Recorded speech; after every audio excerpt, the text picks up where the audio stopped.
Waislamu, tuna tatizo katika nchi. Lipi? Mkae mnisikilize vizuri. Usilione alikuhusu.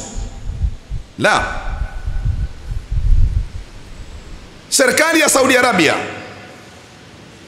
kila mtu ampelekee ndugu yake, jirani yake taarifa hii. Imetoa tangazo kuwa mwisho wa kujiandikisha kwa ibada ya hija, mwisho ni mwezi wa Shaabani.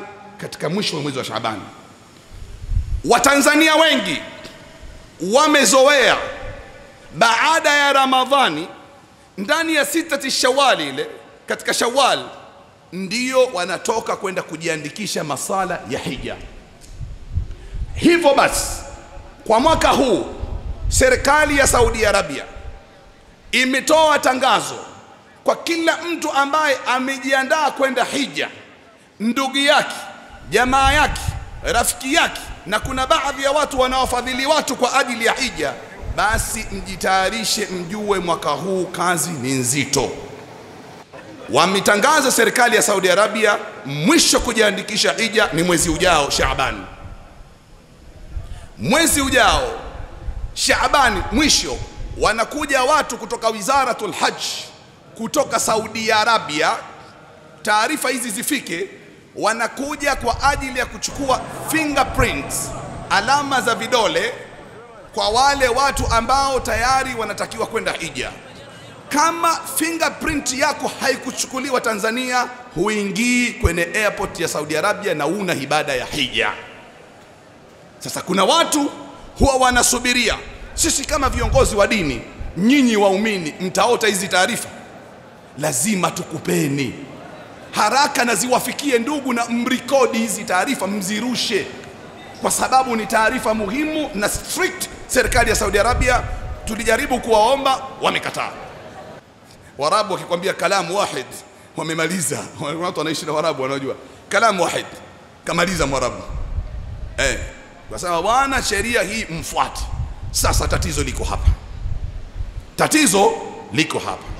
Anzeni kujipanga, kwa sababu kabla ya hiyo mwezi Shaabani kuna malipo inabidi yapelekwe Saudi Arabia, ambayo utakabidhi katika taasisi yako ya hija. Yale malipo yanakwenda in terms of dollars. Ina maana sasa hivi kuna taratibu ambao serikali yetu imeshaweka, pesa zote za dola kuchenji lazima iwe ni bank kuu, upeleke pale. Kwa hiyo asitegemee mtu kama procedures, mambo ya hija yataanza baada ya Ramadhani. Huna hija mwaka huu, huna hija mwaka huu. Lakini waumini wangeweza kulalamika, mbona hamkutupa hizi taarifa? Tutapita kila msikiti, tutapita, tutaviomba na vyombo vya habari, tuwatangazie watu, wende kufadhili watu kuwapeleka hija, na wanaojitayarisha na ibada ya hija. Hili ni jambo kwao muhimu sana. Mimi nisiseme sana, nimetafuta madkhal, nimkaribishe Sheikh Athman Khamis. Sheikh alio khutubu leo anaitwa Sheikh Athman Khamis, alikuwa karibu na Sheikh Zuberi siku za mwisho, na marehemu Sheikh Zuberi mwenyewe kwa kauli yake akasema, msimuache Sheikh Athmani, kuweni naye, ni mwanachuoni, kabeba fani nyingi, msaidiane naye, nikiwa hai hata nikifa. Haya maradhi yangu Abasi kama yatanichukua miaka miwili, miaka mitatu, sehemu yangu mimi mpeni Sheikh Athmani, kama ni ya kuhutubu, kama ya kuswalisha. Nikamwambia sawa Sheikh, la nikifa kuweni naye, msimtupe. Hichi ndio tulichokifanya. Sallu ala nabi. Hichi ndicho tulichokifanya, tuliheshimu kauli ya shekhe, hatukutaka kumvunja maskini. Assalamu alaykum wa rahmatullahi wa barakatuh. المحمود بحقه هو الله جل جلاله والمصلى عليه هو محمد وآله. Na tasharraf kuanza na nukta moja ambayo ndugu yangu Sheikh Abasi ameisema, lakini nataka niiseme kwa njia nyingine. Ni kweli walio na dharura baada ya salati aljumaa haifai kuwazuia wasitoke au hata kujaribu kuwasema vibaya, na ameeleza hapa kuna wengine wagonjwa, watu wako maofisini, wengine ni mahakimu wa hakadha. Mimi nataka niseme kuna wengine ambao baada ya sala huondoka baada ya kuwa hawakumuelewa vizuri Allah. Kuna watu hutoka msikitini siku ya Ijumaa kwa sababu tu alivyosema Mwenyezi Mungu hawakufahamu.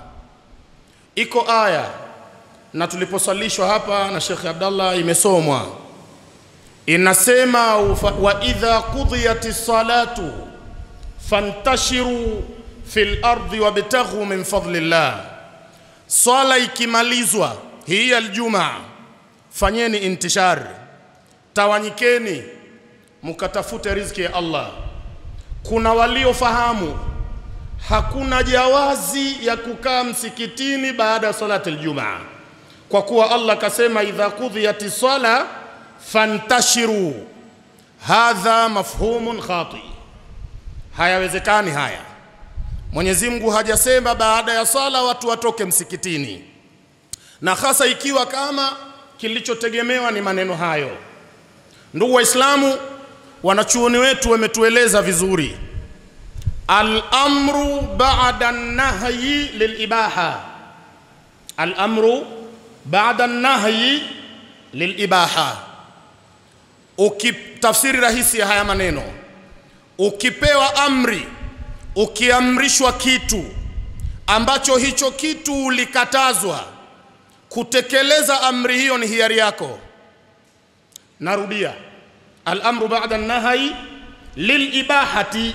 Ukikatazwa jambo, baada ya kukatazwa ukaamrishwa hilo hilo ulokatazwa, kutekeleza hicho ulichoamrishwa sasa hulazimishwi, ni hiari yako. Haya maneno maana yake nini?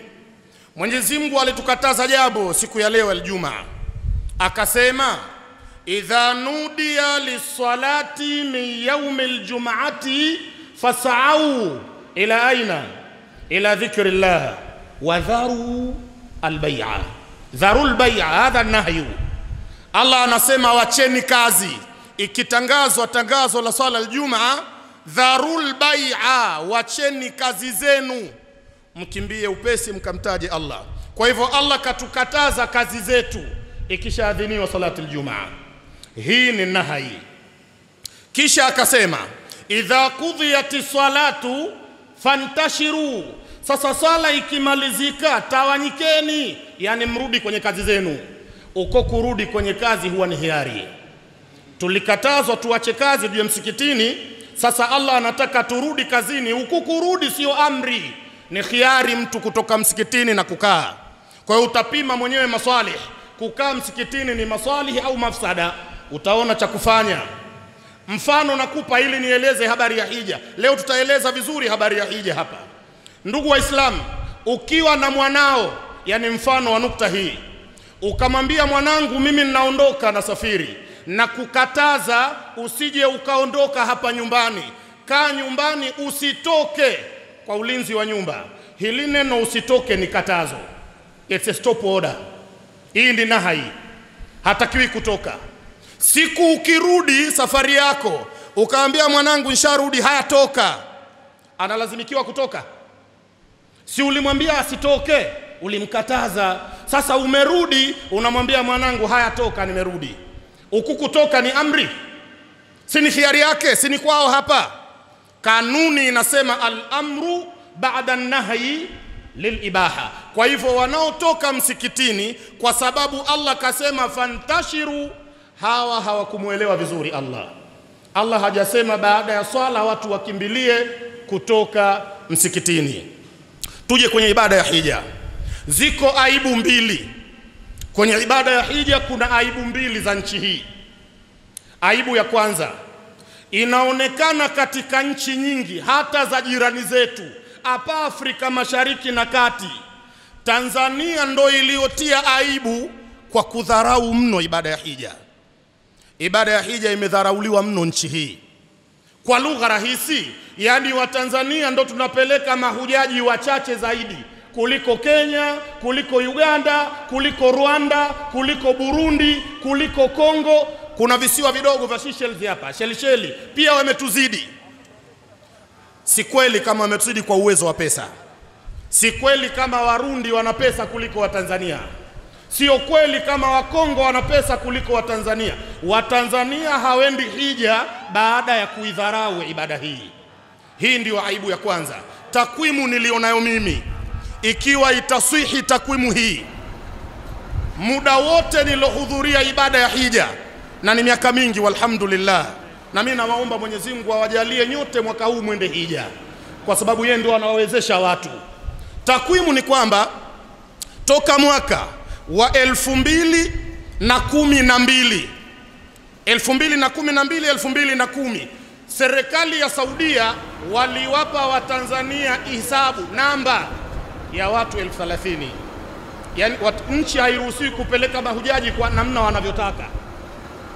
Kila nchi wanapangiwa, njooni na hisabu fulani ya watu. Watanzania tulipewa watu 30,000 tunaruhusiwa kwenda hija. Toka mwaka huo mpaka leo hatujawahi kuvuka 3,000. Yani toka 2010 Watanzania hawajawahi kupatikana mahujaji 3,000, 2,500, 1,900 na kushuka chini. Tumetia aibu mno. Maana kama sio hii aibu ni kitu gani kingine? Ndugu Waislamu watukufu, mimi nina hakika watu wengi tuna uwezo wa kwenda hija hapa na hatuendi. Haya maneno sitaki kuyaendeleza sana, lakini msikilizeni anavyosema Mtume Muhammad sallallahu alayhi wasallam. Anasema, man malaka zada wa rahila falam yahujja insha mata yahudiyan au nasraniya. Atakayemiliki nafasi ya kwenda kuhiji na asihiji, siku ikifika ya kufa, kwanza hafi Muislamu. Akipata mtu nafasi ya hija na asende, hafi Muislamu. Sasa atachagua mwenyewe kama awe Yahudi au awe Mkristo. Ikiwa Watanzania wamedharau ibada ya hija, tukifika wakati wa kufa, watakufa watu ama Wakristo au watakufa Mayahudi, kwa lugha ya Mtume Muhammad sallallahu alayhi wa alihi wasallam. Watu wengi wanaweza kuhiji. Na aibu nyingine, kila siku na kusudia kila mwaka yanakuja masharti mapya magumu, kana kwamba sasa hapatakiwi watu wakahiji. Na masharti haya wanayaleta Wasudia. Kila mwaka kuna masharti mapya tena magumu. Yani ukiyafuatilia utadhani sasa panatakiwa watu, na hasa wa nchi maskini, wasende kuhiji. Moja katika hayo magumu, kuanzia mwaka jana na mwaka huu na itaendelea, kila mtu aliyewahi kufanya hija huku nyuma haruhusiwi kwenda fanya hija nyingine, ila alipie hichi kitendo cha kurudia hija, akilipie dola 540. Yani kwa nini unarudia hija? Ili ni kosa ambalo faini yake kwa kuwa unarudia ulipe dola 500, na mwaka jana tumelipa. Yani kama hulipii kurudia hija, huhiji tena mpaka kufa kwako. Sharti ya Wasudia. Na tunajua na sio siri, Saudia wako vitani na Yemen na baadhi ya nchi nyingine. Kwa hiyo kuna kusanywa pesa mahmakana, na wanaokamuliwa ni mahujaji, ili watoe pesa zikasaidie kuua Waislamu wenzao huko duniani. Haya masharti wanafanya Wasudia. Jengine, nchi hizi zimetofautiana hali, na hata wakazi wa nchi tofauti hali. Huwezi kuwalinganisha kwa ibada ya hija wa Tanzania na wa Indonesia. Huwezi kulinganisha Tanzania na Nigeria. Sio kweli Tanzania sawa sawa na Malaysia. Haiwi sawa Tanzania na Brunei. Sisi ni tofauti sana. Na kusema kweli, mateso haya yameanzishwa na sisi kudharau ibada hii, kwa sababu Mtume wetu Muhammad sallallahu alaihi wasallam anasema, kama takununa yuwalla alaikum, kama takununa yuwalla alaikum, kama mlivyo ndivyo mtakavyotawaliwa. Yani vile Waislamu mlivyo, Allah ataleta utawala sawa na mlivyo nyinyi. Ukiona mnavyoendeshwa kiutawala, ujue nyie ndo sababu ya utawala huo. Kama takununa yuwalla alaikum. Mateso hayo ni baada ya Watanzania kudharau ibada ya hija. Wallahi humu miongoni mwenu kuna watu wana uwezo wa kuhiji na hawahiji. Ukitaka kujua wana uwezo, kuna mtu hii mwaka huu mimi najua anamalizia kujenga nyumba yake ya 5. Yani ana nyumba 4 za maana, na sasa anamalizia ya 5. nyumba ambazo kila moja haipungui milioni 100 ala akali. Hija ni milioni 10. Anayejenga nyumba ya 5 ya milioni 100 hana milioni 10 ya kwenda hija huyu. Bali kuna watu wanamalizia kujenga sheli za mafuta. Mie na wajua matajiri nchi hii, na wajua wengi, si masikini, matajiri, si wataji hapa, wallahi hawajaenda kuhiji. Tajiri mzima hajahiji hata siku moja. Sasa huyu akifa atakufa Mkristo, hafi Muislamu. Na Allah ametuambia ittaqullaha haqqa tukatihi wala tamutunna illa wa antum muslimun. Watu hawahiji. Sasa umekuja ugumu mwingine. Ugumu mwingine ni kwamba tabia ya Watanzania tulivyo na uzoefu na ibada hii ya hija, kama alivyosema Sheikh Abasi, Watanzania wanaamka kama kuna hija wakishakula sikukuu ya Idi, yani mwezi wa Shawali, ndo mtu anaanza kuota kitandani, ala kumbe hija imekaribia. Wakati Mtanzania anaota ibada ya hija imefika, nchi zingine washafunga hesabu. Watu wanafunga hesabu toka mwezi wa Shabani, mfungo mosi, Rajab. Kuna watu nchini kwao hakuna nafasi tena. Tuna taarifa Indonesia, ukilipia leo hija, yani ushamaliza malipo, nafasi yako utaipata miaka 5 ijayo na umeshalipa. Namna ambavyo nafasi zimejaa. Tumefanya dharau sana na Mwenyezi Mungu Subhanahu wa Ta'ala. Na nilisema katika khutba, watu warudishe vizuri imani zao. Na katika jumla ya kurudisha imani ni kujiandaa sasa na ibada ya hija, kwa sababu ya ugumu uliokuja. Sasa hivi mahujaji wote wa nchi hii watakaokwenda mwaka huu, sijui ni wangapi ya Rabb, maana kuna dalili hata wakakosekana kabisa. Na hasa kama hatunoyasema hapa. Mahujaji wa mwaka huu, anatakiwa hujaji kuanzia muda wa leo aanze kwenda kujiandikisha. Akajiandikishe kwenye taasisi anayotaka, ili ikifika mwishoni mwa mwezi wa Shaabani, mfumo, system ya kupokea mahujaji Saudia, mfumo unafungwa. Thumma kabla ya Shaabani watakuja Wasuudia Tanzania kuja chukua alama za vidole za mahujaji. Na tuna taarifa watafikia hapa Dar es Salaam. Na kuna mahujaji wanatoka Kigoma, wengine wanatoka Ngara, kuna mahujaji wanatoka Katoro, Bukoba. Sasa wanatakiwa Dar es Salaam kuchukua fingerprint tu ya mtu. Ugumu umekuwa mkubwa wa hali ya juu. Msipozinduka, wale wachache ambao mna raghaba ya hija, wallahi mwaka huu hamtokwenda. Hija haitofanyika. Kwa inabidi muamke kutoka sasa. Watu wote tujipange kwa hija kuanzia sasa. Ikifika mwezi wa Shaabani katikati, umeshalipa, umeshasajiliwa, unasubiri kuchukua alama za vidole wapeleke Saudia. Taasisi ziko nyingi, lakini Mwenyezi Mungu amejalia. Mie ninayo taasisi, ukipendezwa kusafiri na mimi, ninayo taasisi inaitwa Al-Safa. Tuna taasisi yetu sisi iko Upanga, mtaa wa Faya na Mazengo, na tunasafirisha mahujaji kila mwaka. Mwenzangu Sheikh Abasi tuko pamoja, tunaye Sheikh Muhammad Abdurrahmani Dedesi. Atakayeona ladha kusafiri nasi, mlango uko wazi kutoka sasa. Nasema kutoka sasa kwa sababu ukipuuza, wallahi mwaka huu hautohiji. Mwisho, lakini si mwisho kwa uhimu, Sayyiduna Umar ibn Abdul Aziz aliwahi kusema, idha wati al-hujjaju fi ayi baladin fa innama yakthuru khairuha wa yankusu sharruha. Ikitokea mahujaji wamerudi wakakanyaga nchi yao baada ya kutoka hija, basi ile nchi kheri zinaongezeka za nchi ile. Mahujaji kufika tu, maana hawana dhambi watu wale. Mahujaji hawana dhambi wakirudi. Mahujaji wamejaa baraka ya Mwenyezi Mungu. Mahujaji wana kheri, wamekanyaga viwanja vikubwa. Wakishatua kwenye nchi, ile nchi kheri zake zinaongezeka na shari zinapungua. Inawezekana shari zilizoko sasa kwenye nchi hii na mabaya yanayoendelea kwenye nchi ambayo wewe unayajua, mimi nayajua, pengine chanzo chake, bali si pengine, ni Waislamu nchi kudharau ibada ya hija. Na kuhusieni tukahiji wote mwaka huu, sote tunaweza, tuweke nia tu. Na mtaka kila Muislamu aliyoko hapa aweke nia kwenda hija mwaka huu, na Mwenyezi Mungu tajiri atatupeleka sote. Mimi nimekwenda hija ya mara ya kwanza miaka 10 iliyopita. Sikuwa tajiri mimi. Kuna mtu mmoja alinipa pesa, Sheikh nenda hija hizi. Sasa wakati huo nina shida kweli na hizo pesa, shida yenyewe kubwa ya kimaisha. nikafanya mukarana. Hizi pesa ni mufajaa, na wanasema alfursatu la tatakarraru, fursa haiji mara mbili. Nikienda hija kweli mimi nitapata pesa kama hizi siku nyingine? Mimi sina masuhulia chungu mzima. Sasa nakaa katikati, akili inaniambia nende hija, nyingine inaniambia usende, lakini shetani kanishikilia, ananiambia usende, hela hizi upate siku nyingine. Allah akanizindua, nikazichukua nikaenda kule na nikalipa, nikabaki sina kitu tena.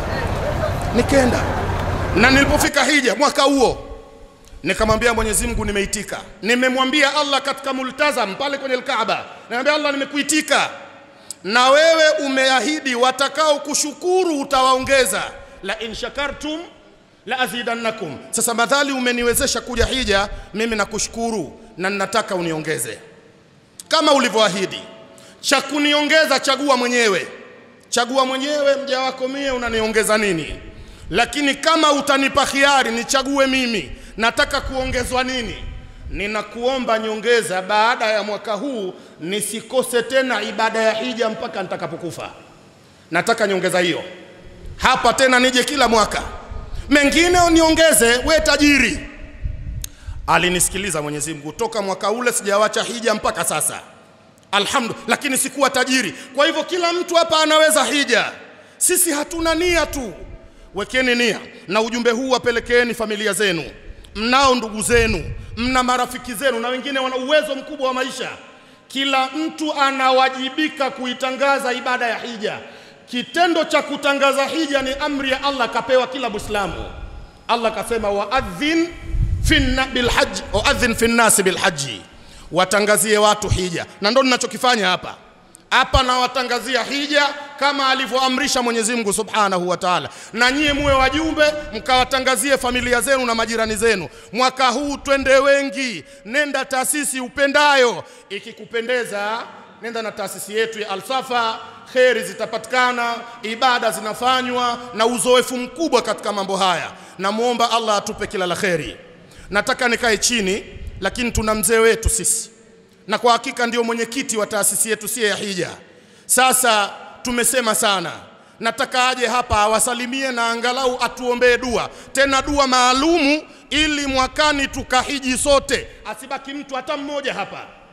Namuomba Sheikh Muhammad Abdurrahman Dedes aje hapa atoe salamu na atuombee dua ili tupate hija sote mwakani. Sheikh Muhammad, tafadhali.